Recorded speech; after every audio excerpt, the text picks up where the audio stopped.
Well, up first tonight for you, Knoxville voters saw two amendments on the recent ballot, one of which affecting how city elections work. It's Amendment 2. It would have essentially made all city council seats at large, but it failed on election day, and it was close with 49% of city voters for the amendment and 51% voting against it. But what exactly does this mean for our future city elections? 6 on Your Side reporter Ella Wales finds out tonight. Knoxville City Council is currently made up of 6 council members representing each of the city's districts and 3 at-large council members. With the failure of Amendment 2, that won't change, but it does decide who votes for these council members in the general election. What it means is that there will be a primary within the 6 council districts, and those vote getters, top 2 vote getters, in the primary will then run in the general election, but only in their district. For generations, it's been that they then ran citywide.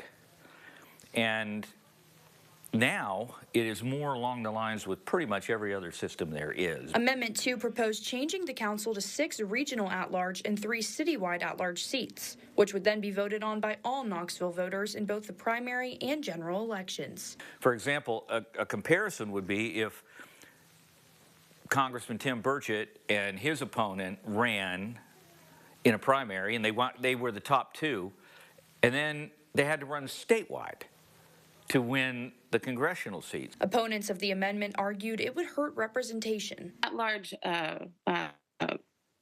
elections definitely tend to dilute the minority vote and dilute the minority voice in an election, and so it can absolutely deter minority candidates. It can hinder minority races. All Knoxville voters will still have a say in the 3 at-large city council seats.